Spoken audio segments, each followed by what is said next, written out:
Again, I'm Jeanette Mott Oxford from Empower, Missouri. I like to go by JMO, and I'm welcoming you today to the May 7th edition of the Empowering You webinar.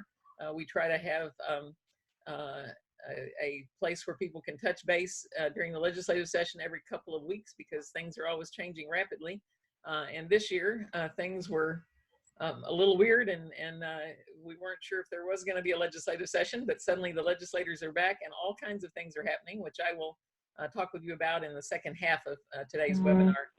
But we're really grateful to have Brian Colby with us today, the Vice President for, is it Public Affairs? Public Policy, I think. Public Policy, there we go. Public Policy for the Missouri Budget Project. Brian actually, worked for MASW for a while in the old days and worked for the Missouri Health Alliance. He's well known to a whole lot of you, and we are always grateful to have his budget expertise and halls of the Capitol expertise on our calls. We want to remind folks that the quality of this webinar will be better if you mute yourself when you're not talking, but I'll invite you at points during the program to unmute yourself, which you do either by, there's a mute button in the lower left part of the screen that you can mute and unmute. You also can, if you hold the space bar down, you can talk temporarily with your mute off and then just release it. Or if you're on a telephone instead of on the internet, you can do *6 to mute and unmute yourself. So I will invite folks to jump in at various spots. But otherwise, if you will keep the mute button on, it will help the quality of the call. Is there anything else I'm forgetting to tell folks, Rico, that I should jump in and tell folks just now, do you think, or have we covered the basics? I'm not hearing him chime in, so I think we must have it. Okay, great. So we want to first make you aware of the budget situation that's going on because, we were told that the legislators were coming back into session during the pandemic for just two things. One was coronavirus response and one was the budget. By the state constitution, the budget has to be completed by basically tomorrow, right, Brian? That's the constitutional deadline. Yeah. And so yes. a lot has happened, and Brian is going to bring us up to speed on that. So I'm going to mute myself, and also I'm going to go and get Brian's slides, and he will have me advance them.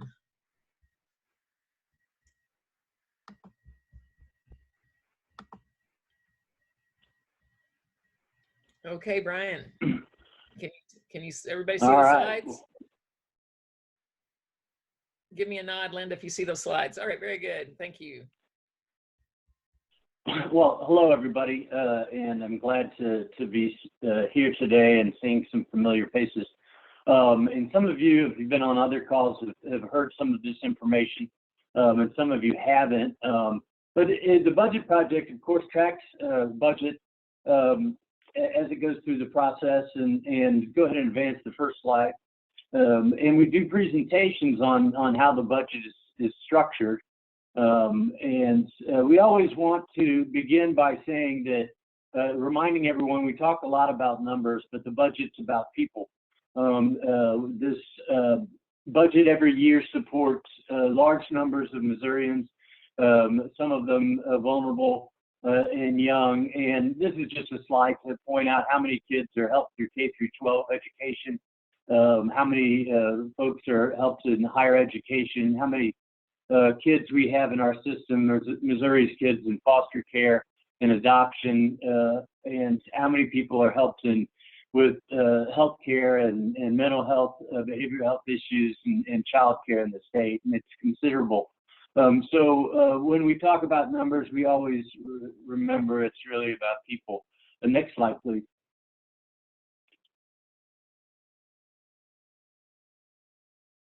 This is just kind of the few couple slides that generally orient you to what we're looking at, the budget.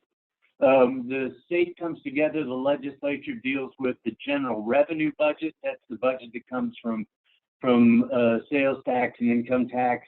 It's what they have the ability to move around.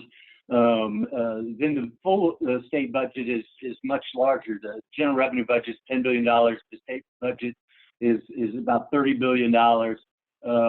Most of it going to social services, a large chunk to DESE, elementary education, higher education, and then transportation issues and public safety issues.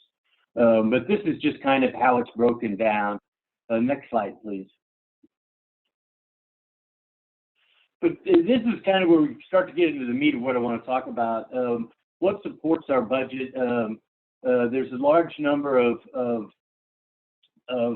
income tax that comes in and funds about a third of our revenues. And then there's dedicated funds. Those would be gas tax, dedicated sales tax, lottery proceeds, and earned sales tax. Those are fixed generally, cannot maneuver those around. And then sales tax makes up another big chunk, about 12%. So that sales tax and that income tax are really going to be impacted by the economic slowdown. We haven't been able to gauge how much it's going to be, but we think it's going to be really significant in the second quarter, impacting revenues for the next budget year. As you know, our fiscal year goes from July 1 to the end of June every year. And so we'll be looking at revenues coming in this quarter and the first quarter that will impact actually the next year's budget. But we've also experienced something that's very interesting. We've delayed the time at which folks need to pay their taxes, their state taxes. Normally, we collect taxes in April. They've delayed that until July 15th. And so in that interim, we have had a very difficult time seeing how much money we expect to come in during this period. And so it's making forecasting very difficult. Let's go ahead and go to the next slide.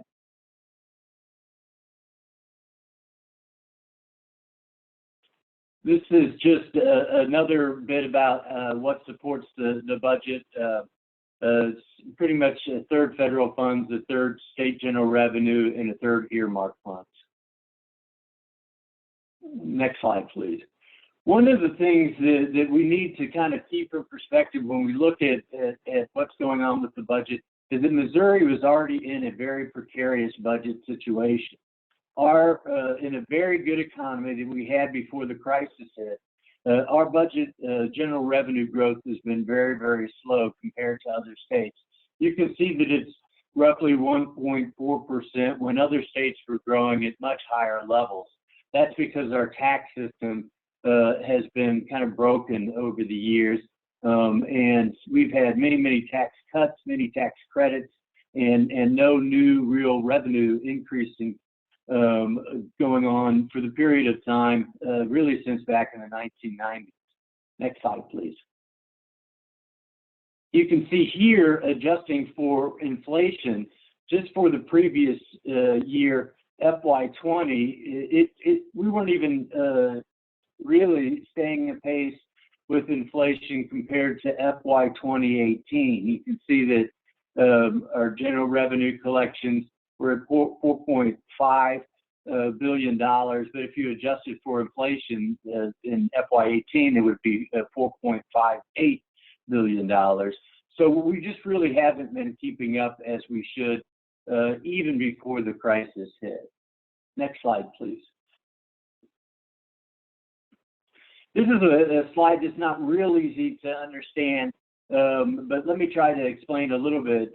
Back in 1999, the state passed the Hancock limit. It limited the ability of the state to increase sales tax unless it went to the vote of the people. But it also limited the amount of money the state could bring in as a percentage of what we call Missouri personal income, or all the individual income tax collected as the state. And it's limited to a certain percentage. That percentage is about 5.6%. Well, we are way, way, way below that. We're really only collecting about 4% of individual income in this state.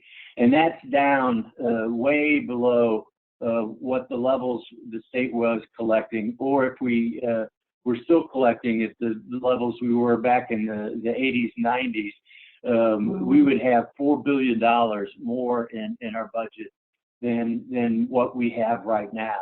And so we have been operating on very, very tight budgets for a very, very long time.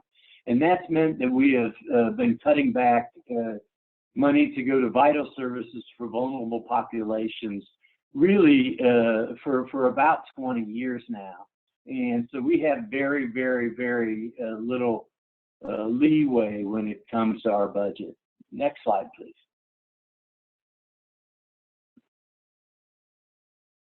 So I'll talk about what we can expect for next year's budget and kind of for the current situation that we're in. And the budget picture is very unclear. The reason for that is that moving of the tax date is one reason. That's made it very hard to see how much money we expect to come in. The other reason was last year was a very strange year. We didn't collect very many taxes during the tax year, and it all came in April because of some technical issues I won't go into. So comparing year to date numbers and month to month numbers it has been very, very hard to do.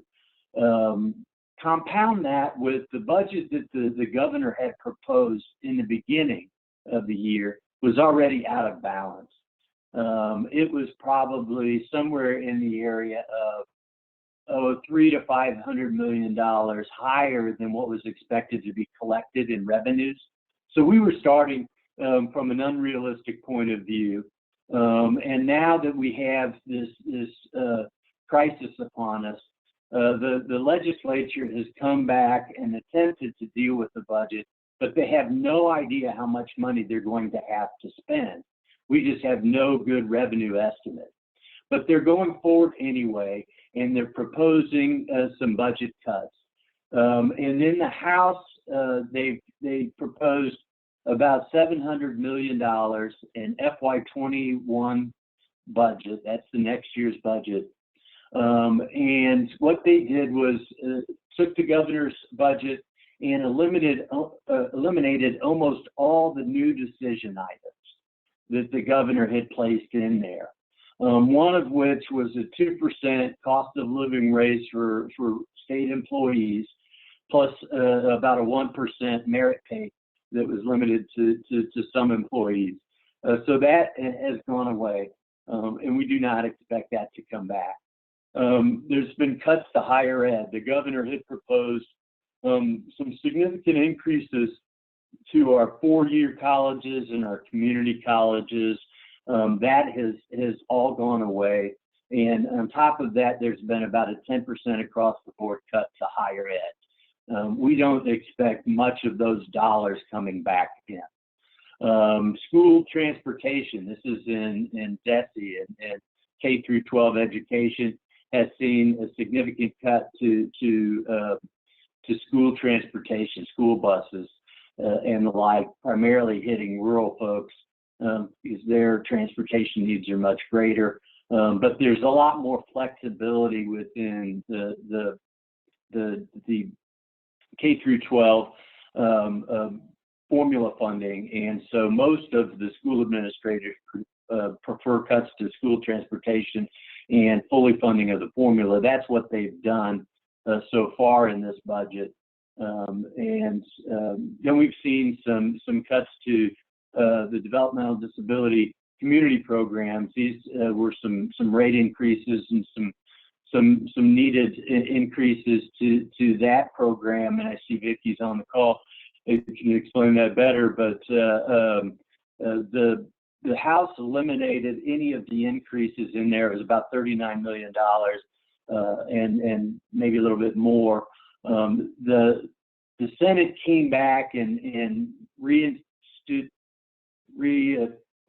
placed in about $5 million in general revenue, $9 million in federal funds. So about $14 million of the $39 million that the House was cut. And they also included some of the disaster funding. Now that funding, $20 million or so, but that funding is relatively limited on the flexibility of how it can be used. So we'll see as we move forward really what the impact of that will be.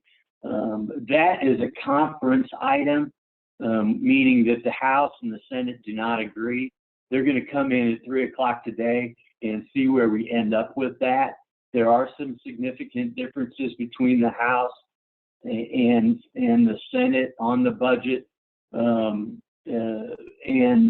a lot of it has to do with the use of some of these disaster funds that the Senate's been a little more liberal in using than the House. But these conference committees will be meeting today, and we'll see how they end up. But really what we're looking at in the FY 2021 budget, that's next year's budget, coming out of the Senate and the House is really only of a difference of about $140 million less than last year's budget. I point that out because that's going to be way, way too optimistic unless some things happen on the federal level. So I'll begin to explain what I mean by that. Next slide, please.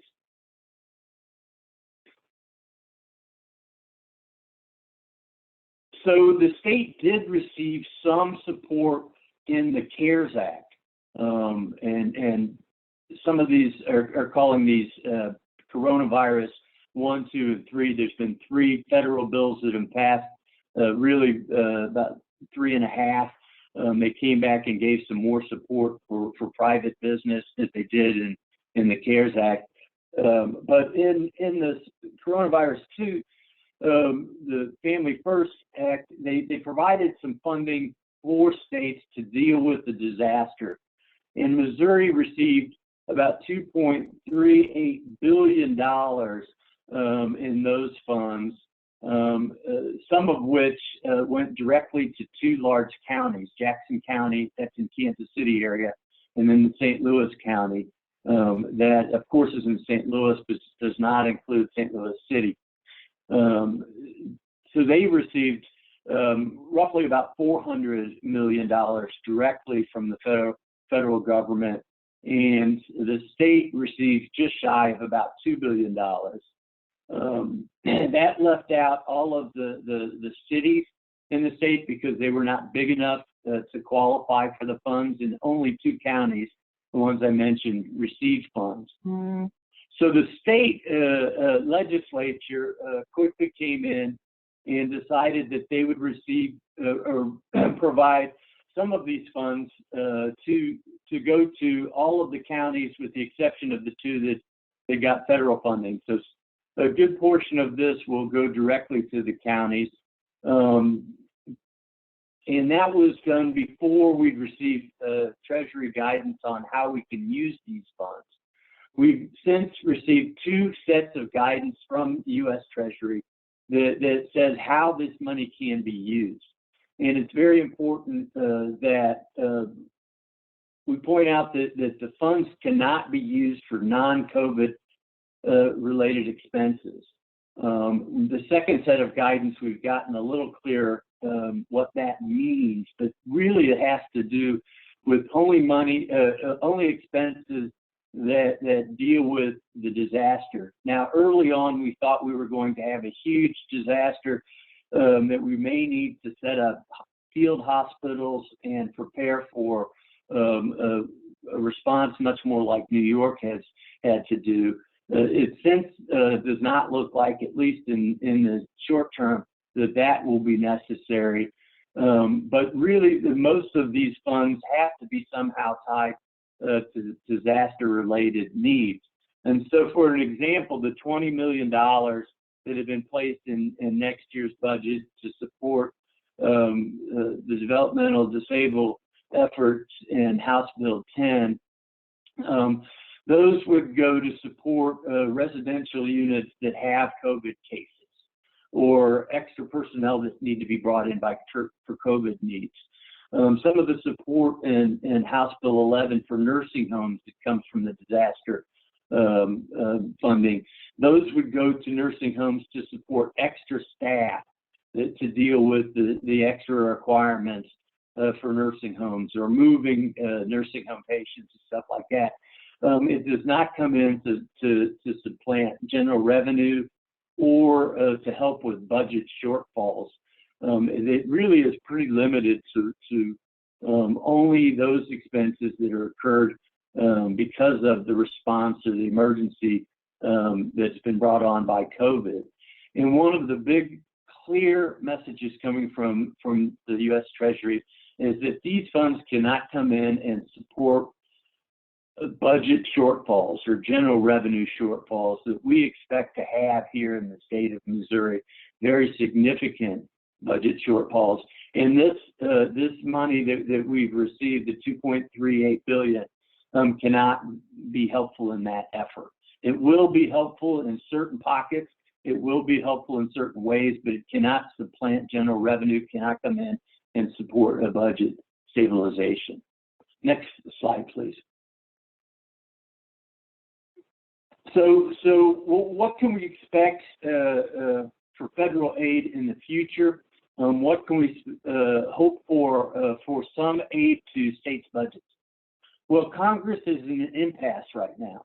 As many of you know, I know you're watching the news and you're up to speed. The House has expressed support for budget stabilization funding coming from the federal government in the form of grants, much like we had seen in the financial crisis. They came in and supported state budgets. But the Senate is signaling that it is not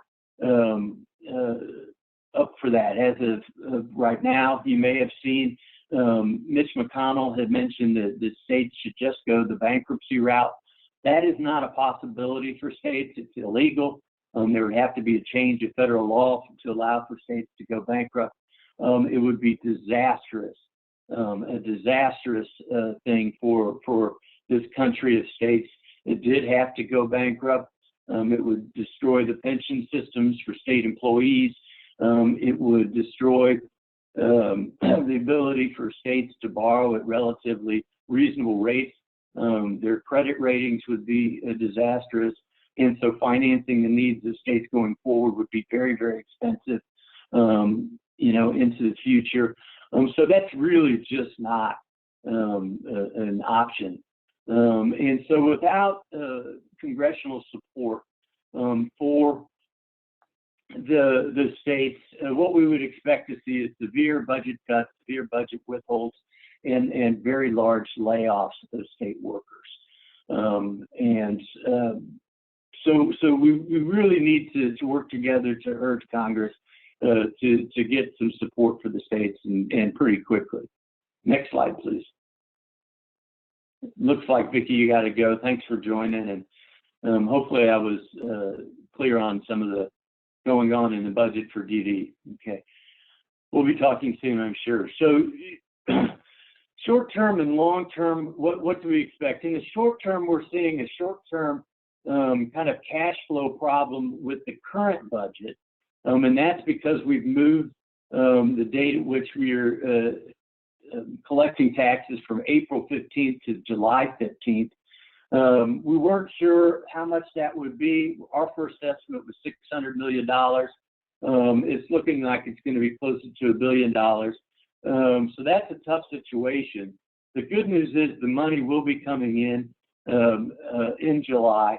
It's tax liability that was incurred in the previous tax year, so it won't be impacted greatly by this crisis. It was all collected or calculated for income in 2019. So we do expect those funds to come in. They're just coming in later. And so what the administration and the legislature has done is they passed another supplemental budget. It's called House Bill 2015, and this will allow the state to borrow on a very short-term basis some of those unexpended funds in the disaster relief, the CARES Act funding. Those will be able to be used to plug the short budget or cash flow budget hole that we're going to have until July.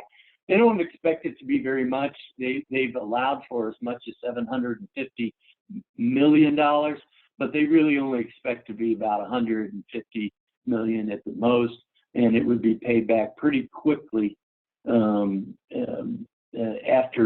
the money's collected in July. And so sometime in August or maybe the beginning of September, that money would be given back to the disaster fund and used for other purposes.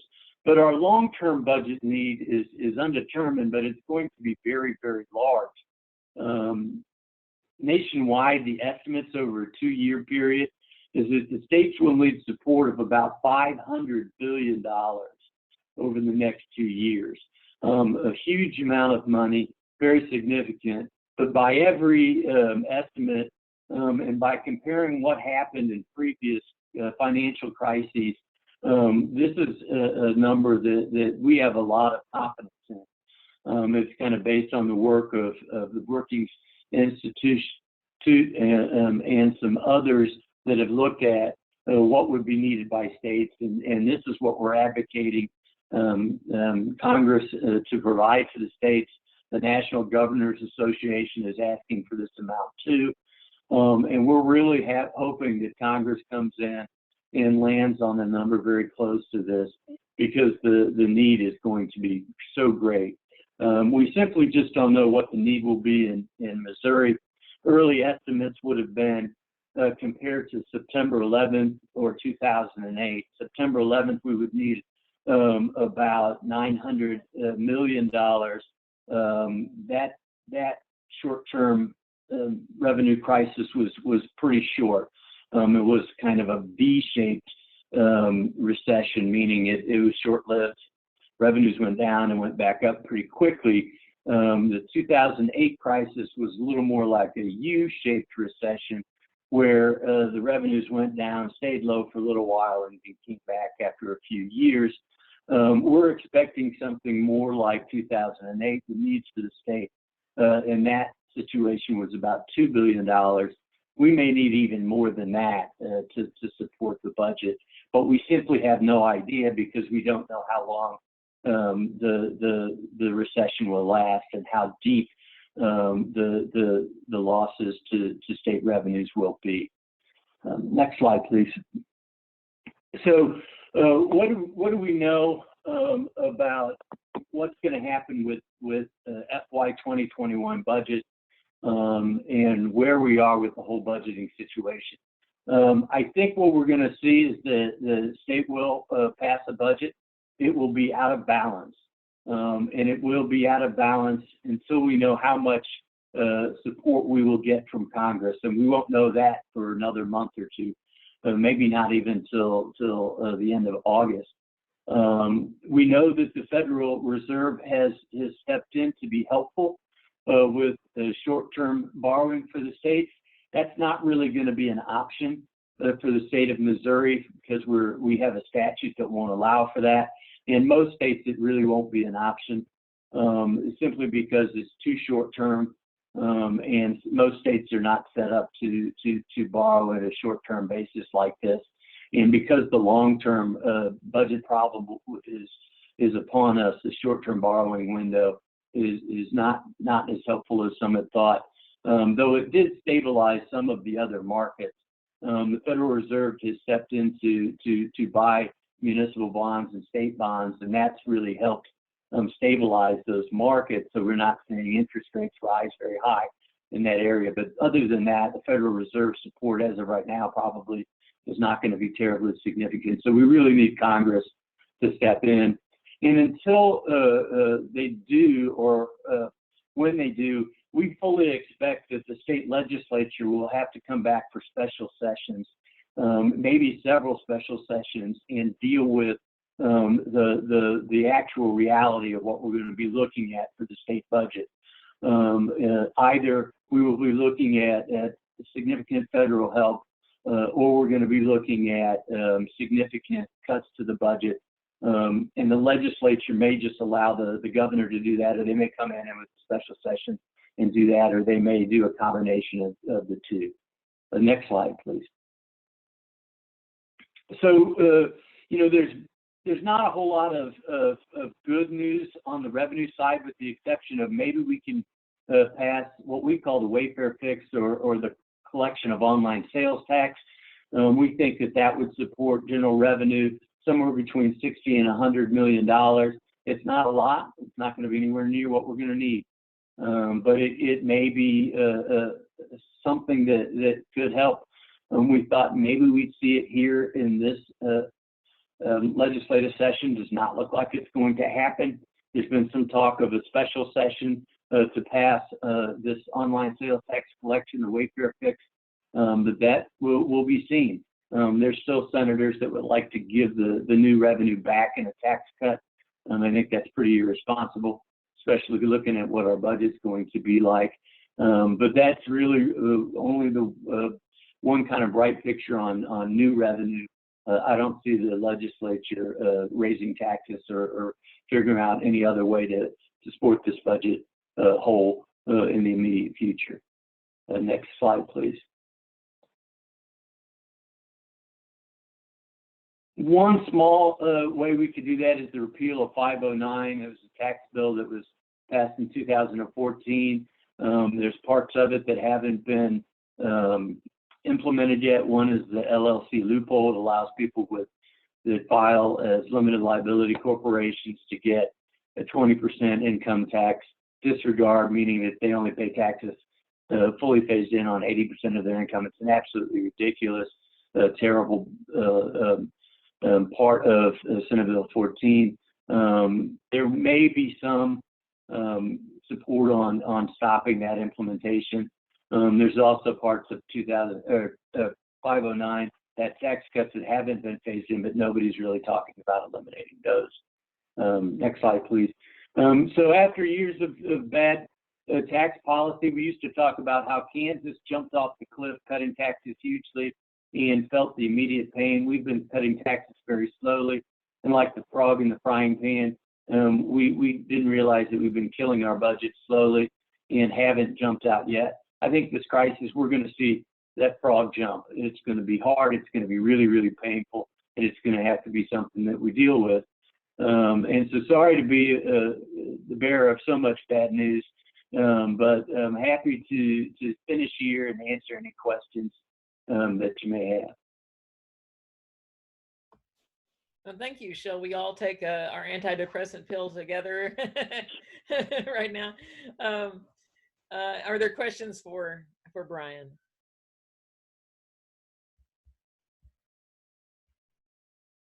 I always feel like the Grim Reaper. Let's see if there are no questions in the chat box.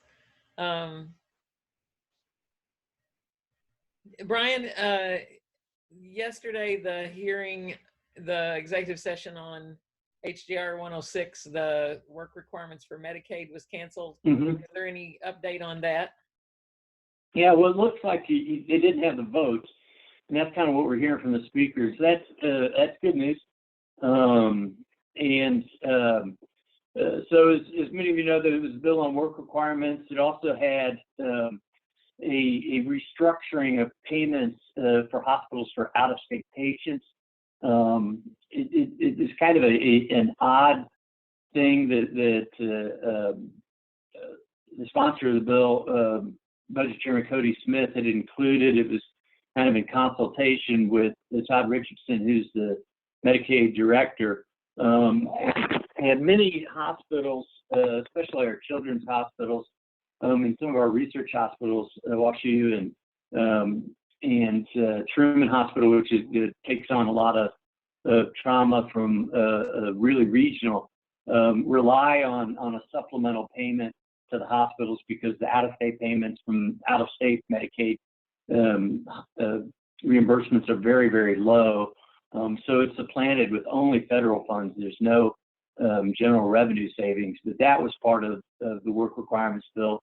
And so that was extremely painful and very unpopular, as well as the work supports and the costs that are brought on if we do a work requirement. So not only is it a bad bill that would have made it very, very hard for people to get needed health care, especially in the middle of a pandemic, it was brutal on hospitals, very hard on the state budget. So it really just didn't have any support.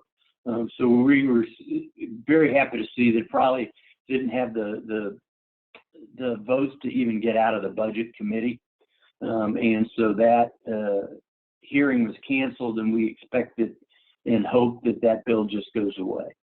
And it has not, the other bill in the Senate has not seen any new action. So we think that bill is dead.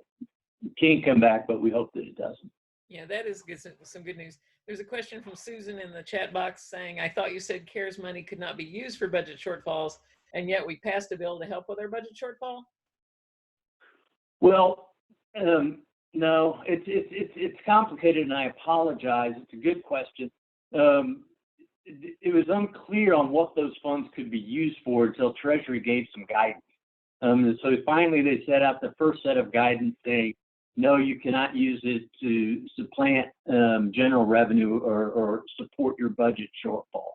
And that's very clear. They say so in that very language. But they did send a secondary guidance that says that you can use it in several different ways if it's related to COVID. And some of that is more applicable than others. So the nursing home care, we have a huge crisis in our nursing homes. They've had to operate in ways that are very, very different. They've had to bring on a lot more personnel. Just as an example, everybody has to be fed in their own room. They're not having people come in to the dining rooms to be fed. So you have to bring in people to pass out those meals. They have a whole bunch of new requirements for PPE and other things. Those CARES Act dollars can go to nursing homes to support those type of activities. There's some money that can support needed behavioral health and mental health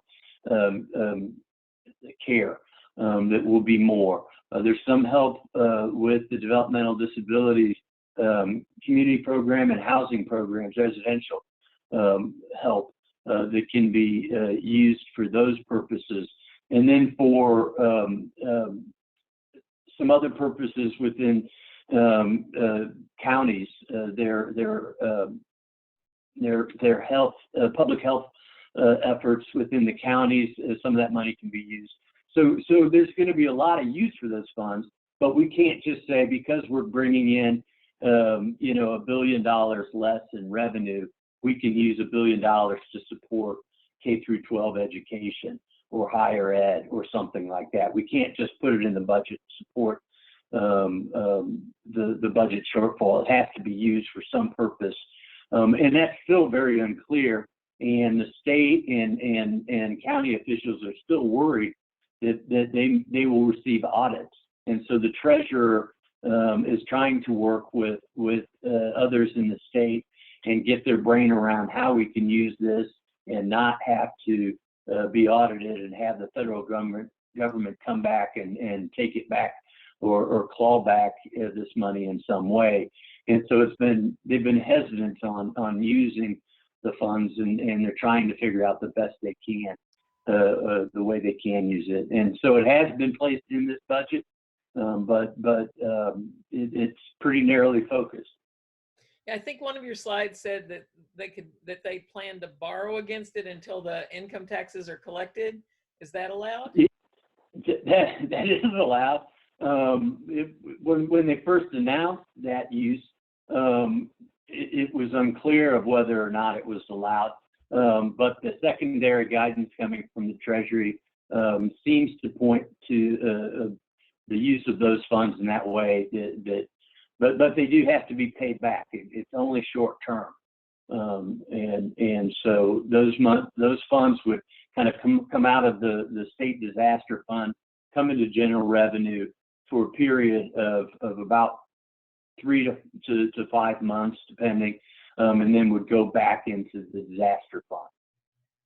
Well, we'll hope it doesn't have the kind of interest rates that you see at a payday loan company or you know, some of the places where you file your taxes and while you're waiting on your refund to come, they they loan you that money and then you lose a whole chunk of it. So yeah, and you know, we have a rainy day fund that we can't use in the last couple of years or months of a legislative session. It has to be paid back with interest. If we were to borrow from the Federal Reserve, it would come at a cost.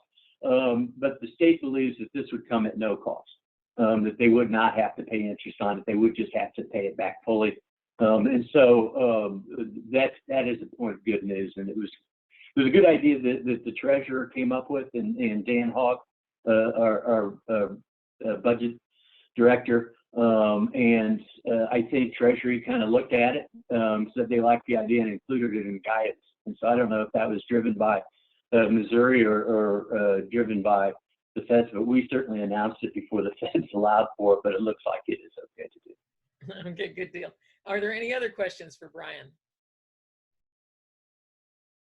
Brian, are you in Jefferson City? Or are you headed back to the Capitol? No. Good for you. All right. I'm doing everything online. All right. I'm glad you are. That's our position as well, is we're not going down there into the mix. We don't think that's healthy. So I don't think it's a good idea for them to be there. I'm going to share some other slides. Do you want to stay with us, Brian, or do you have to go? I can be on for a little while. I'll probably have to jump and get ready for my 3 o'clock call, but I'd like to hear what you have to say.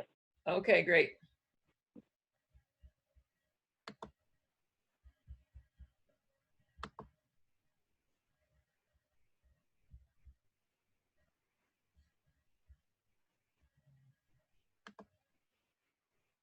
Can everyone see my slides? Someone say yes if you can, because I have. Yes, we can. You can't see the thumbs up, but we can see them. All right, very good. I've made it where I can't see you in case some of that would block this somehow. So just want to remind you who we are and why we do what we do. Our mission is to work for secure basic human needs and equal justice for every person in our state through coalition building and advocacy. We envision a Missouri in which all people have food, shelter, and justice. And our values include that adequate nutrition, affordable housing, and equal justice are essential for Missouri's success. All structural oppressions are recognized, challenged, and dismantled. Evidence-based public policy is foundational for those who govern. And I underlined this one: the lawmaking process is truly accessible to all in our state. I highlighted that one because that's going to come into play on a later slide, and I just wanted to draw your attention to the fact that that's a value that we hold. We try to make sure that people are in a good shape to speak up by making sure good information is brought to you about social justice implications of both legislation in our Missouri General Assembly and in U.S. Congress in the areas of affordable housing and homelessness, criminal justice, economic justice, health and mental health, human rights, and hunger. So as you know by now, the pandemic is continuing, but the legislature has chosen to come back into town. Starting April 27th, some of the legislators are wearing masks, some are not. Some are taking physical distancing seriously, some are not. Some are happy to be there and some are not. So there's a real mix going on in the building. We were originally assured that this would only be about the budget and coronavirus response, but instead many committees are having hearings and dozens of bills are being rolled into what's called an omnibus package. Omnibus is from is a French derivative from the Latin omnis, meaning every, and basically means containing or including many things. Some of these bills have gone from being a page or two to being hundreds of pages long. So lots of combining is happening. People have been using the word omnibusing, which I think is kind of a fun word. Some of the language that's been added has not been heard in either chamber. There tends to be kind of an ethic that if you haven't had a public hearing on language, you're not supposed to try to add it to a bill on the floor because things are supposed to be publicly vetted. We're really angry about all of this omnibusing that has happened. We have been urged, don't come to the Capitol When you read the hearing notices, it encourages people not to come and tells you that you can email in testimony. But we do know that people interacting, especially personally impacted people interacting with legislators, really matters. And that the chance to meet with your legislator in district really matters when they're home on weekends. And at this time, when in order to be safe in a public health emergency, that they are trying to legislate with so little input from the public, we find that to be very, very troubling. And so on the 5th, on Tuesday, starting on Monday, we started working with a number of partners out there to issue a public statement. And we decided to join with 12 other organizations. We knew that we could get probably like 50 in a hurry if we wanted to, but that a whole lot of them would be what get to be termed as left-leaning organizations, and that given the composition of our General Assembly with those who are of a more conservative mindset in charge, a more balanced short list was a better thing to do. So we decided to go with basically around a dozen groups that we could put together in a hurry. We released a statement to all of the state representatives and senators and the Capitol Media Corps, and we've been doing social media using the hashtag GoodGovMo. And we urge you to do that. When you see that they are debating something that has nothing to do with the budget or the coronavirus, we hope that you will post something on Facebook or on Twitter or other social media using GoodGovMo as a thing to label it with, and commenting on how inappropriate that is at a time when we have no ability to interact in an effective way with legislators, or as an effective way, as normally would be there for us. The folks that signed on are ACLU, AAUW, American Association of University Women, Americans for Prosperity, Empower Missouri, Jewish Community Relations Council of St. Louis, League of Women Voters of Missouri, the Mid-America Fellowship of Reconciliation, Missouri Faith Voices, Missouri First, Missouri State Conference of the NAACP, the Sierra Club, and St. Louis Jewish Voice for Peace, and United for Missouri. Some of those groups hardly ever agree about anything. It is rare to see me from Empower Missouri and Carl Bearden from United for Missouri be on the same side of something. So this is a really diverse set of voices, all saying it violates the public trust to be trying to make laws at a time when public safety says that we shouldn't be interacting with legislators. So we are really, really disturbed about this. A number of bills are being considered that we think are really dangerous, and this is not all of them. But SJR 38 would repeal the nonpartisan redistricting that we passed in the Clean Amendment in 2018 and restore partisan gerrymandering. Senate Bill 552 would disenfranchise voters through the imposition of strict voter photo ID laws. And it also has flawed language about absentee voting.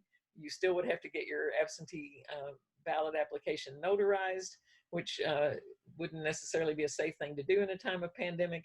And the governor has to declare an official an emergency, basically, in order for the broadened absentee powers to go into effect. So those are both things that we really object to. If you don't understand what's the problem with voter photo IDs, people are always saying, well, why is that a problem? You've got to have a photo ID to do this, that, or the other thing. They used to say to rent a video. People don't rent videos these days. So we have to find another excuse, I guess. But the thing is, this law that they're trying to impose says you have to have a currently valid voter photo ID. People with low incomes frequently spend periods of time with an expired license. If they have an eviction notice and a utility disconnect notice and a notice to renew their driver's license, which one are they not going to do? They've got to keep their housing secure. They've got to keep the power on, especially like in a cold weather month. And so they put their energy into that, and they think, maybe I can drive a little while without getting caught and not getting a ticket. So how tragic would it be if just because you were poor, you couldn't vote because you didn't have a current driver's license? So it's estimated that over 200,000 people that are currently valid voters would lose their ability to vote under Senate Bill 552. There is no widespread voter impersonation fraud going on out there. no study anywhere has ever showed a problem with that. And the people who would be disenfranchised show a particular pattern. They are largely women. They are largely African American or other people of color. They are a group that has problems with this, as well as the transgender populations, who sometimes do not have licenses that match their the gender that they currently present as. And sometimes they don't mess with updating their driver's licenses because they're just aggravated about it, that they can't get driver's licenses that match how they see themselves. House Bill 1450 is one that we're real concerned about, where this omnibusing kind of thing happens. It includes taking DNA samples when a person is arrested and then storing them even if you're not convicted.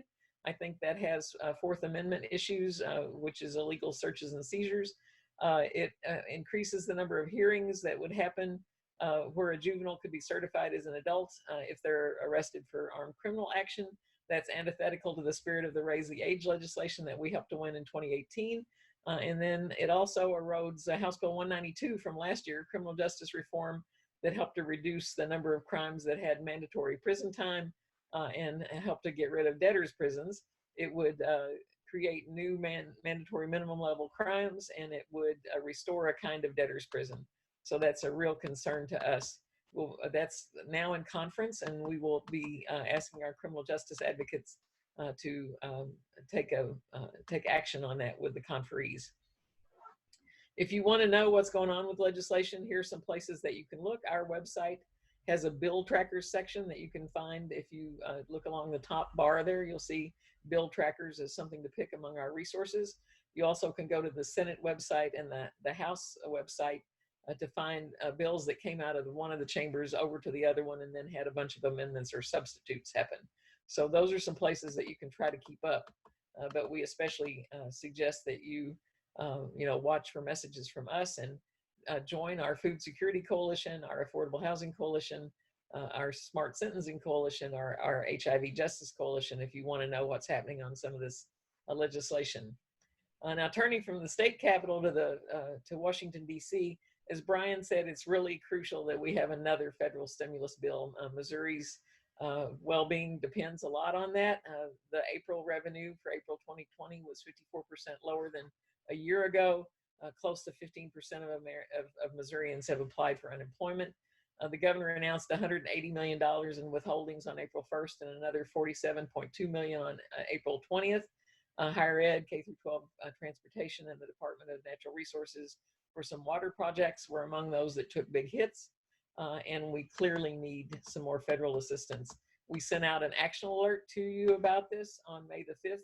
If you didn't read that, you'll get to read about it again tomorrow, because I'm going to be writing about it tonight and publishing a blog tomorrow in our weekly perspective column about what needs to be done. And you'll have a chance to click on a take action button in that will send you to the thing that's referenced at the bottom. It's already there if you want to do it. You can always go to where it says news and updates and go down to the bottom for call to action needed and click on that, and it'll give you a template to write your federal legislators. Please put edit it into your own words. If they get a bunch that just all look alike, that's not nearly as powerful as if you change the subject line and then tell them a little bit about why you care about each thing, like I'm a volunteer at a food pantry and we can't keep up with the need, or I provide the homeless services and here's what I'm seeing happening in my town. Those kind of things really, really help if you will take the template we give you and then make it your own with a dose of reality in it. It will be very effective. Things that we want in this next federal bill. We want an immediate increase in the SNAP budget, the Supplemental Nutrition Assistance Program. We want food stamps to go up by 15%. That really stimulates the economy. It's a quick way to get some income into communities. The money gets spent in grocery stores for the most part, and then that money goes around into the local economy. The grocer pays the clerks. The grocer pays a trucking company that delivers food to them. Ultimately, some of the money gets back to farmers and to the others in the agricultural segment who produced the crops. The grocers' staff, the folks that work the checkout counters and stock the shelves and work the butcher counter, everything that happens there. Go out and buy school supplies and clothing and furniture and gasoline and this, that, and the other thing. So the money gets spread around and gets respent in a way that every $1 billion that we spend on SNAP winds up producing $1.54 billion of gross domestic product. So it's a wonderful economic stimulus. And we certainly know people on SNAP could use an increase in their benefits. The average in December for Missouri was $1.31 per person per meal. Even if you were in if you were at the maximum benefit level, a family of 3 would have gotten a maximum of $509. So that's about $1.88 per person per meal. But a meal really costs more than that. A healthy meal costs more than that to make. So why not put a 15% increase in SNAP? We've done this before in the recession that Brian referenced back around 2008 as part of the stimulus response that the federal government did. And we think that they, should have left that, and they should have permanently left that in place, is our opinion. But you should definitely leave those kind of stimulus measures in place until the economy is fully stabilized, and not just like as soon as unemployment gets to some acceptable rate, cut off all the help, because you slow your recovery when you do that. We think there should be a strong uniform rent and mortgage moratorium until 3 months after economic indicators show that we're out of the recession. We think there should be $100 billion in emergency rent and eviction prevention funding in this package. We also urge a change to the Earned Income Tax Credit program, because right now we don't let adults without dependents under 18 qualify for EITC. If we allowed them to, like we have at some points in past history in our country, that would bring needed cash to more than 340,000 Missouri workers with low incomes. There's also some structural flaws in the child tax credit program, including some people can't get the CTC because they make too little money. We should change how those rules are so that we could help an additional 600,000 Missouri children. There's some language in House Resolution 3300 to fix the EITC program and the child tax credit program. And together that would, the two kinds of help that are there would help over 900,000 Missourians. That's almost a sixth of the population. Those two things would bring recurring cash payments into homes that really, really need it. We're also really worried about the increase in COVID-19 diagnoses in our prisons. We know from a press conference that we did with correctional officers a week ago that they still aren't being given the necessary PPE that they need to do their jobs, that the boxes that the masks come out of say on them in some of the facilities where state and federal workers work, they've told us that the boxes say not to be used as PPE. So if you are an essential state worker, you should have what you need to do your job safely and protect the people that are under your care and supervision. We also think that we should take a number of steps to reduce the number of people in prison to make it easier to safely distance people in prison. There's a program called the Burn JAG program that received $850 million worth of funding in one of the previous bills. We think some significant funding additionally should go into that, and that should both help law enforcement and correctional officers have things that they need like PPE and sanitation supplies, but also should be used for reentry funds so that released people can go back into their communities safely. If we made those EITC and CTC changes that I named earlier, it would help 923,000 Missouri households, and it would have a big racial equity impact in that 6,300 of them are American Indian, using the census term here. I would usually say Native American. 16,000 are Asian American, 158,000 are Black, 39,000 are Latino, which I think maybe the census would have said Hispanic there, but the slide that I got this from, or the folks that gave me the fact sheet, chose these terms, so I'm going with their terms. And 696,000 are white. So a policy change that has that big of an impact on racial ethnic minorities is a program that would help quite a bit around racial equity. So we'd really like to see that done. In addition to using our template on our website, you can also do the more labor-intensive way of reaching out to your federal delegation.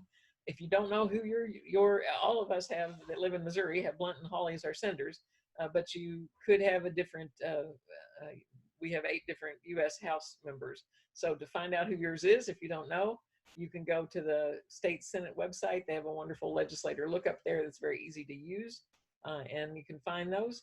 If you do the Twitter thing, you can forward one of our tweets about how important it is to put adequate money into the SNAP program, for example, and you can tag it with the name of your legislator. Like if you live in St. Louis City and Lacey Clay is your legislator, you could put @Lacey Clay Mo in what you send out there, and there's a chance that their staff would let them know, hey, we're seeing a whole lot of our constituents really want to see the SNAP budget increased. So that's a way that we can have some impact there. There's contact forms on Blunt and Hawley's websites that let you send an email directly to them. And you can also find phone numbers and local offices, although I don't encourage you to go out to their local offices right now, but I do encourage you to phone their local offices right now and let them know about the things that you'll be reading about on our website and in tomorrow's Weekly Perspective mailing that need to be done. I want to remind you also that we will be doing a wrap up and updating you on what's going on with the federal government on Thursday, May the 21st. So put it on your calendar now. And that we also will have a number of other helpful opportunities to meet, be updated on what's going on with public policy, and be called to action on some things that matter. The Affordable Housing Coalition meets on May the 11th at 2 o'clock. Smart Sentencing is tomorrow again at 11 a.m. We'll be talking about House Bill 1450, Senate Bill 600, and a number of other bills that have to do with criminal justice. There's been a real get tough on crime backlash this year, unfortunately. We've already had a previous horrible failure with get tough on crime. It was expensive. It filled our prisons up. It was racially disparate in its impact.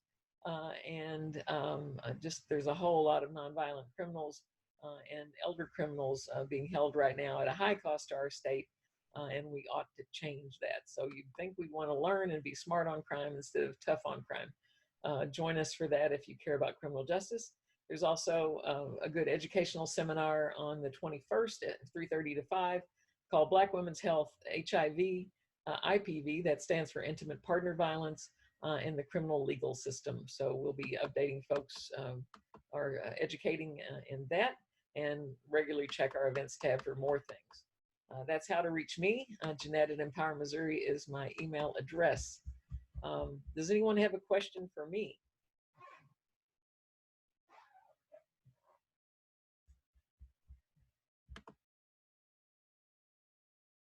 Okay, Brian had to jump off. I don't see a question in the box. Did I touch on anything that you have a question about?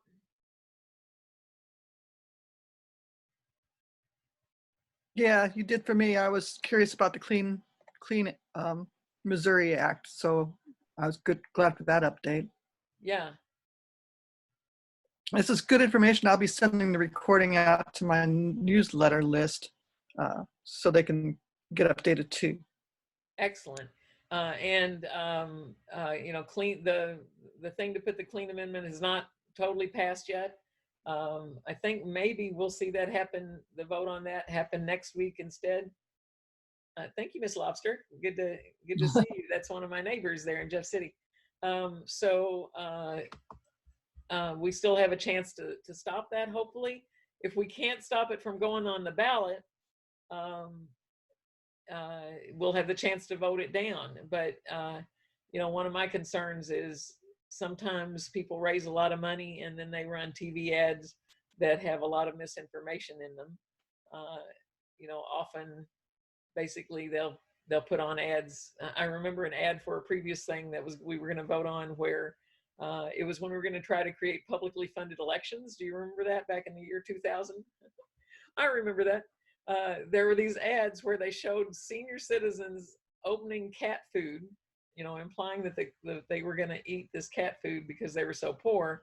and that if we created publicly funded elections in our state, it was going to make grandpa and grandma eat cat food.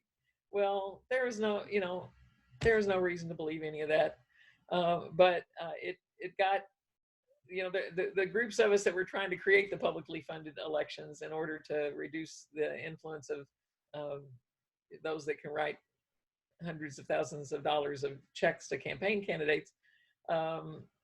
We didn't have any kind of a budget to try to counter that kind of information, and so the only thing that people saw was this thing saying, if you pass this, you're gonna bankrupt, grandpa and grandma and make them eat cat food, and it worked, and it got voted down. So I know that some money has been raised to defend the Clean Amendment, but my fear is that those who benefit from overturning it will also raise a lot of money and use highly manipulative ads. So we're going to have to help educate our neighbors. A whole lot of people will believe anything they see, and they only look at certain places to see what they see, because we tend to be rather in a silo about what news outlets we choose or what sources of information we choose. And many of us don't get a very balanced set of facts out there. So we're going to have to bring some truth about some of this situation to our neighbors if that goes on the ballot. So our board has already voted to take a position against anything that undermines the Clean Amendment, and so we will expend organizational resources in defending the Clean Amendment if that does go onto the ballot. Are there other questions that people have, or a bill that you're following that you want to make everybody aware of? Feel free to unmute yourself and say, we're really worried about X right now.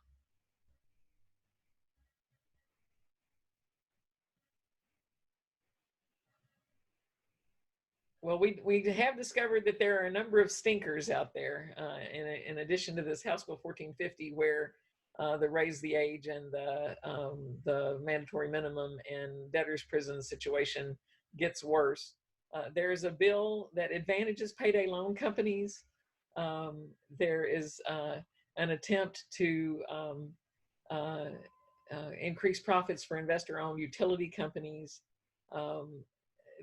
There's just a lot of sneaky stuff going on that we're going to try to draw to the attention of the public by using that GoodGovMo hashtag as we send out information about the things that we don't like that are under consideration just now.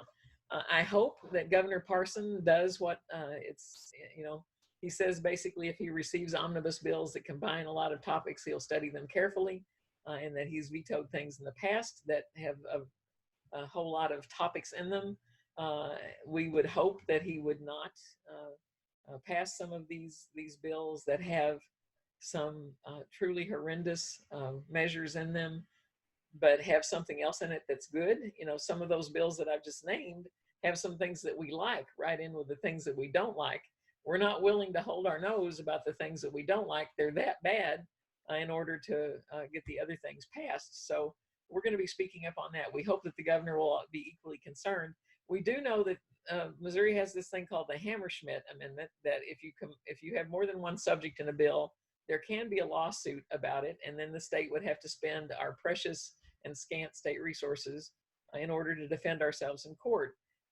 Hammerschmidt does not automatically kick in, though. If we pass a bunch of legislation that combines many, many topics in it, it doesn't automatically get canceled out. Somebody with standing has to file a lawsuit, and that's an expensive measure, both for the person filing the lawsuit that wants to strike down that law and for the state. So I think it's irresponsible in a time when our state budget is in such trouble to pass legislation that might obligate us to go to court. And if you agree with us about that, we hope you'll join us in our advocacy about some of these bills that should be stopped. All right, watch for your weekly perspective email coming out tomorrow that will call you to action on the federal package that needs to be done. And thank you for being with us today. We'll see you again on the 21st, and we'll be talking to you frequently in between now and the next call about things that need to happen in Missouri government and in federal government. Thanks for your advocacy for justice. Bye-bye.